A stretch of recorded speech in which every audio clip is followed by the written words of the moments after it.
Bonjour et bienvenue dans cette capsule nouveauté Autopassion. Aujourd'hui, on vous parle du Mazda CX-90, un tout nouveau VUS qui nous indique clairement le changement de direction que Mazda compte prendre au cours des prochaines années.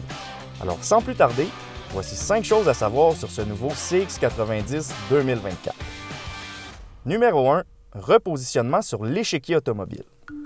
Le CX-90 nous arrive dans un contexte plutôt particulier et pour bien le comprendre, prenons quelques minutes pour observer où se positionne Mazda présentement dans le monde automobile. Alors si on commence avec l'aspect géographique, Mazda se positionne au Japon. C'est pas une nouvelle, vous allez me dire, effectivement, mais ce qu'il faut comprendre ici, c'est que comme les autres manufacturiers japonais, Mazda a pris du retard dans l'électrification de leurs produits.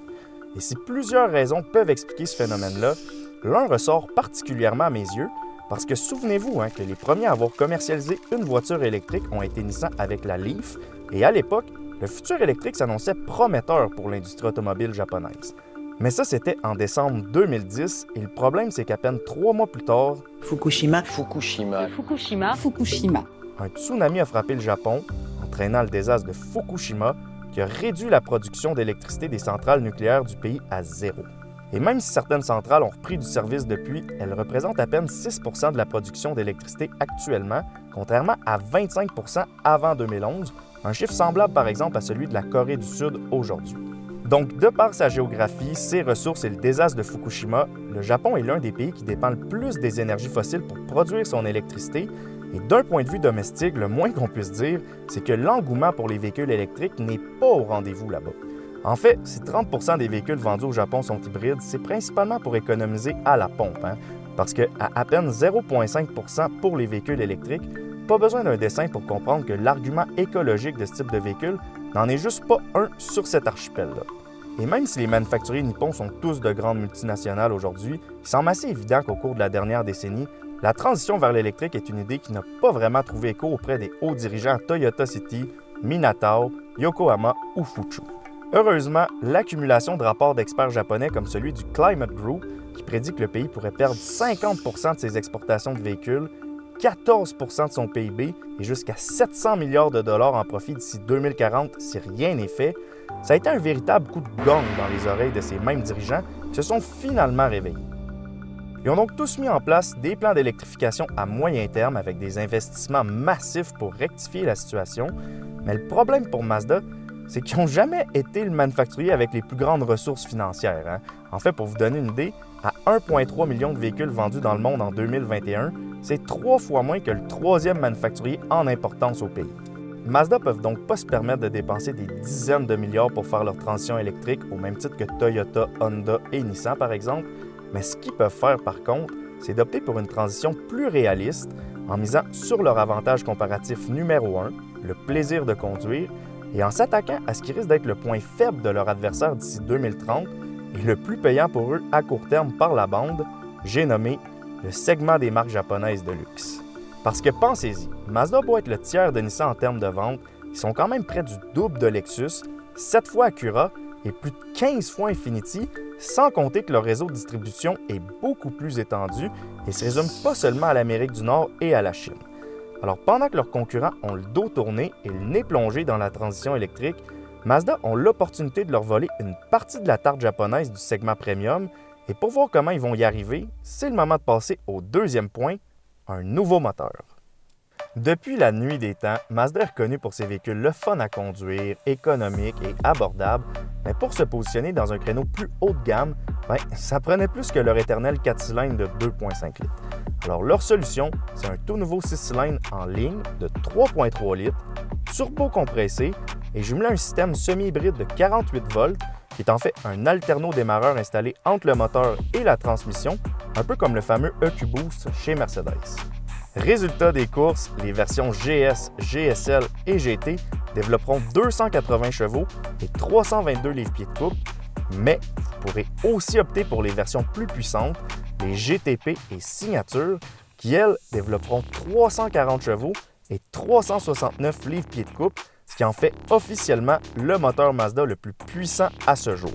Et c'est pas tout parce que pour gérer toute cette puissance-là et surtout pour être compétitif face aux autres marques de luxe, disons que la boîte à 6 rapports commençait elle aussi à être un peu juste.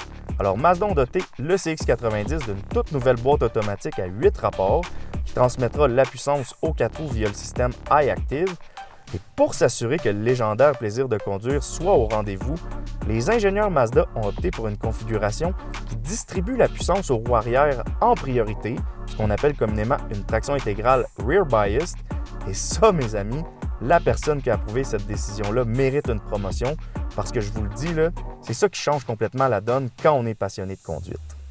Numéro 3, une version PHEV au menu. Dans leur plan stratégique, Mazda prévoit que 100% de leurs véhicules seront électrifiés à un certain niveau d'ici 2030 et que, de ce nombre-là, les véhicules électriques représenteront plus ou moins 25% de leurs ventes. Bon, le système semi-hybride du nouveau 6 en ligne entre dans la catégorie électrifié à un certain niveau, mais disons qu'il y a moyen d'en faire un peu plus. Et ici, bonne nouvelle, parce que le CX90 sera la toute première Mazda en Amérique du Nord à intégrer la technologie eSkyActiv hybride rechargeable, qu'on retrouve aussi avec le plus petit CX60 qui est malheureusement pas disponible ici. Alors, ce qu'on connaît jusqu'à date sur le CX80 eSkyActiv PHEV, c'est qu'il y aura un 4 cylindres de 2,5 litres, le même qu'on retrouve dans à peu près tous les véhicules de la marque, mais l'entrée d'air a été un peu modifiée et surtout, il va être jumelé à un moteur électrique alimenté par une batterie de 17,8 kWh.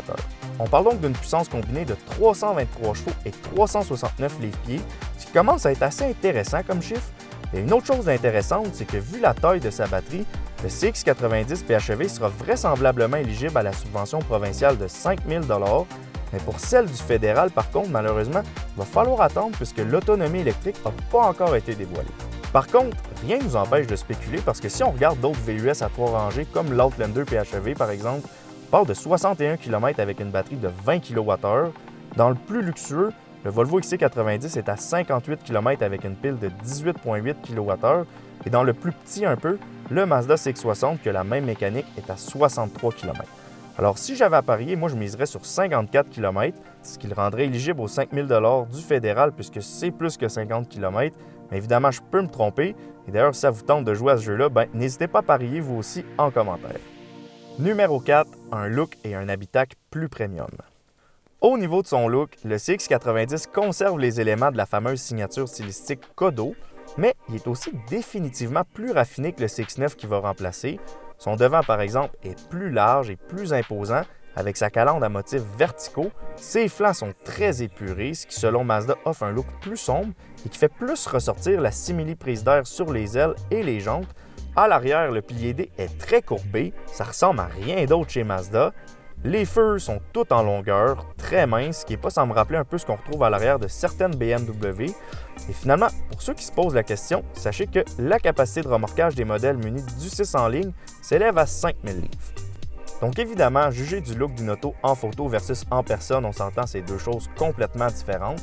Mais à première vue, je trouve ça assez réussi, surtout à l'avant, et n'hésitez pas à nous donner votre opinion au niveau du design en commentaire. À l'intérieur maintenant, puisque le CX90 est plus large et plus long que le CX9, on aura droit à plus d'espace au niveau des deuxième et troisième rangées. Et notez aussi que vous pourrez opter pour des sièges capitaine en option pour plus de confort et surtout un meilleur accès à l'arrière. Niveau technologie, vous pourrez opter pour un tableau d'instrumentation numérique de 12,3 pouces, une autre première chez Mazda. L'écran central, lui, est de 10,25 pouces de série et 12,3 pouces en option. Et comme toujours, il est un peu reculé sur le tableau de bord, et ça c'est voulu parce que Mazda préfère que vous utilisiez la roulette au centre plutôt que vos doigts sur l'écran tactile, puisque selon eux, c'est plus sécuritaire. Sinon, pour ce qui est des matériaux, on retrouve des surfaces en bois d'érable au niveau de la console, d'autres en style suède à surpiqûre dite Kakenui sur le tableau de bord, c'est très beau, des sièges en cuir Nappa et un fini en métal brossé dans les portes de forme assez unique, presque rétro, qui ajoute une petite touche d'originalité que honnêtement, j'haïs pas. Donc dans l'ensemble, je pense que c'est assez évident que l'habitacle du CX90 est le plus luxueux de l'histoire de Mazda. Mais ça, c'est aussi ce qui m'amène à enchaîner vers le dernier point, en posant la question « Vroom vroom oui, mais qu'en est-il du… » Ici, je dois vous le dire que j'ai été assez surpris avec la nouvelle stratégie de Mazda, un nouveau moteur, une nouvelle boîte de vitesse et une bonne coche de plus de luxe. Je m'attendais à ce que le CX90 fasse sauter la banque, mais non. En fait, les versions GS, GSL et GT de 280 chevaux se détailleront entre 45 et 55 000 $.